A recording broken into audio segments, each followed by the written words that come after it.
यह कहानी लेखक अमिताभ घोष के मित्र आगा शाहिद अली के बारे में है, जो एक शिक्षक एवं अच्छे कवि थे। शाहिद के भाग्य ने उसके साथ क्रूर मजाक किया था। जब जांचोपरांत यह बात स्पष्ट हो जाती है कि उसके दिमाग में घातक ट्यूमर हो गया है और उसकी मृत्यु निश्चित है, तो वह अपने मित्र अमिताभ घोष से मृत्यु के उपरांत अपने बारे में कुछ लिखने के लिए कहता है। इस कहानी के माध्यम से लेखक अपना वायदा पूरा करते हुए अपने मित्र शाहिद को एक शानदार और सच्ची श्रद्धांजलि अर्पित करता है। शाहिद एक काश्मीरी प्रवासी था। वर्ष 1975 में वह पेनिसिल्वेनिया गया और उसके बाद वह अमेरिका में ही निवास करने लगा। उसका भाई इकबाल पहले से ही वहाँ था तथा बाद में उसकी बड़ी बहन हिना तथा छोटी बहन समिता भी वहीं पहुंच गई। शाहिद के माता पिता श्रीनगर में रहते थे, जिसके कारण वह हर वर्ष गर्मियों के महीने उन्हीं के साथ बिताता था।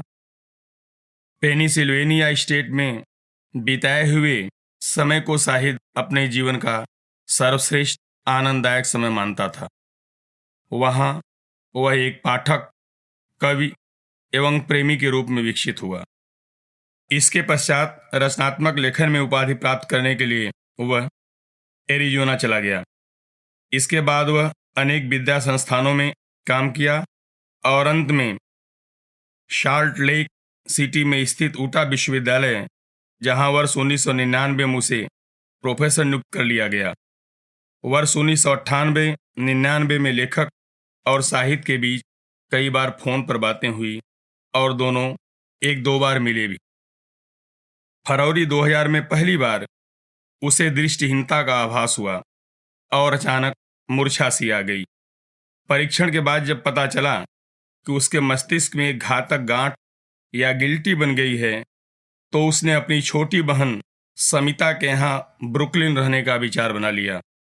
समिता प्रैट इंस्टीट्यूट में पढ़ाती थी, जो लेखक के निवास स्थान की गली से कुछ खंड आगे था।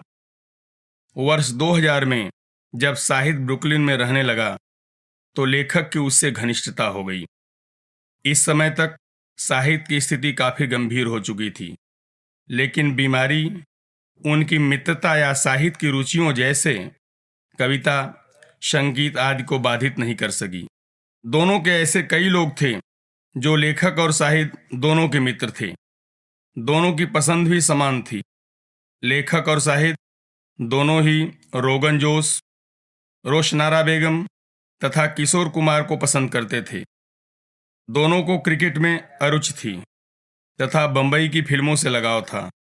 लेखक यहाँ इस बात को स्पष्ट कर देता है कि शाहिद ही एकमात्र ऐसा व्यक्तित्व था जिसे वह अपना मित्र मानता था। शाहिद समुदाय प्रेमी था। कभी कोई शाम ऐसी नहीं जाती थी जब उसके बैठक में कोई पार्टी आयोजित न हो। एक जादूगर की भांति शाहिद में साधारण चीजों को जादुई बना देने की अद्भुत क्षमता थी। यद्यपि उसका जीवन रोग से प्रतिदिन कम हो रहा था, वह जान चुका था कि वह शीघ्र ही मर जाएगा, लेकिन अपने जीवन के अंत तक वह आनंदोत्सव का केंद्र बना रहता है। उसके घर पर बातें, ठहाके, खाना पीना तथा कविता पाठ चलता रहता था।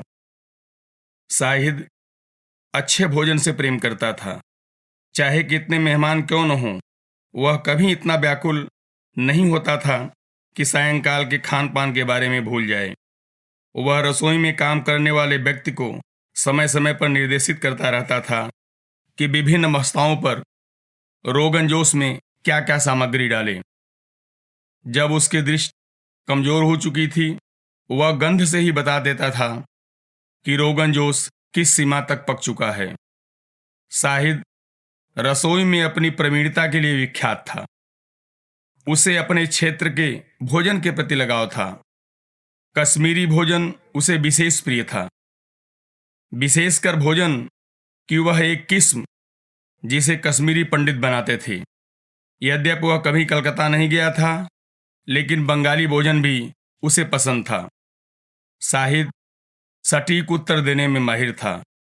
लेखक को बार्सिलोना हवाई अड्डे पर शाहिद का एक सुरक्षाकर्मी के साथ वार्तालाप याद आता है। जब विमान में प्रवेश करने से पूर्व महिला सुरक्षाकर्मी द्वारा उससे उसका काम पूछा गया तो उसने उत्तर दिया कि वह एक शायर है। उसने पूछा कि वह स्पेन में क्या कर रहा था तो शाहिद ने कहा, काव्य लेखन। प्रश्न कोई भी हो, शाहिद अपने उत्तर में कविता का पुट ला देता था।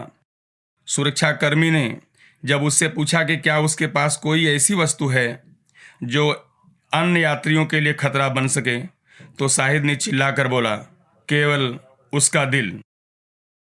बाद में इसी घटना को याद करके उसने बार्सिलोना एयरपोर्ट नामक कविता लिखी।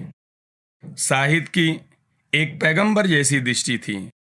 उसे बार बार एक स्वप्न आता था कि कश्मीर की घाटी से सारे पंडित गायब हो गए हैं और उनका भोजन भी अब लुप्त हो गया है। यह एक दुखद सपना था जो उसे बार बार याद आता था। 25 अप्रैल 2001 को पहली बार शाहिद ने लेखक को अपनी निकट आती हुई मृत्यु के बारे में बताया और इच्छा व्यक्त किया कि लेखक उसकी मृत्यु के उपरांत उसके विषय में कुछ लिखे। 7 मई 2000 को जब शाहिद बरूच कॉलेज में अध्यापन कर रहा था तो लेखक उसके साथ था। क्लास बहुत थोड़े समय की थी क्योंकि इसके तुरंत बाद उसे अस्पताल जाना था। यह पहला और अंतिम अवसर था जब लेखक ने उसे पढ़ाते सुना। छात्र शाहिद के अध्यापन शैली की काफ़ी सराहना कर रहे थे। लेखक 21 मई की घटना याद करता है जब शाहिद के भाई इकबाल और बहन हिना के साथ उसे अस्पताल से घर लाने गया था। इससे पहले उसके कई असफल ऑपरेशन हो चुके थे। इस बार उसके सर के बाल हटा दिए गए थे। उसकी नंगी खोपड़ी पर गांठ का आकार साफ दिखाई दे रहा था। जब वार्ड छोड़ने का समय आया तो अस्पताल का कर्मचारी व्हील चेयर लेकर आया। शाहिद ने उसे इशारे से लौटा दिया और बोला कि अभी उसमें इतनी ताकत है कि स्वयं चलकर जा सकता है। शाहिद ने अपनी प्रसन्नता नहीं गंवाई थी। 5 मई 2001 को शाहिद की एक महत्वपूर्ण सघन जांच हुई। 2:30 बजे रिपोर्ट आनी थी। लेखक ने कई बार फोन किया पर कोई उत्तर नहीं मिला। 6 मई 2001 को प्रातः पुनः लेखक ने फोन किया तो बिना किसी भूमिका के शाहिद ने कहा कि अमिताभ, समाचार अच्छा नहीं है। डॉक्टर उसे 1 वर्ष या उससे भी कम का समय दे रहे हैं। उसने बताया कि अब कुछ समय बाद डॉक्टर द्वारा उसे रेडिएशन दिया जाएगा। अब बहुत आशा नहीं की जा सकती। शाहिद मरने के लिए कश्मीर जाना चाहता था। उसकी आवाज़ में शांति थी। बाद में परिस्थितियों के कारण तथा अन्य कारणों से उसने कश्मीर लौटने का अपना विचार बदल दिया। अंतिम बार 27 अक्टूबर को लेखक शाहिद से उसके भाई के घर पर मिला था। मौत की निकटता के पूर्ण आभास के कारण उसने मौत से समझौता कर लिया था। पीड़ा का रंच मात्र भी प्रभाव उसके चेहरे पर नहीं था। अपने परिवार तथा मित्रों से घिरा वह शांत तथा संतुष्ट था। 8 दिसंबर को रात 2 बजे निद्रावस्था में शांतिपूर्वक उसने दम तोड़ दिया। लेखक जब भी अपने बैठक में जाता है तो उसे वहाँ शाहिद की उपस्थिति याद आती है। वह हैरान है कि इतने कम समय की मित्रता इतनी विशाल शून्यता ला दी है। लेखक को वह रात भी याद आती है जब शाहिद ने अपना विदाई गीत पढ़कर सुनाया, मैं सपने में देख रहा हूँ कि मैं इस एकमात्र दुनिया के अंतिम पड़ाव पर पहुँच चुका हूँ।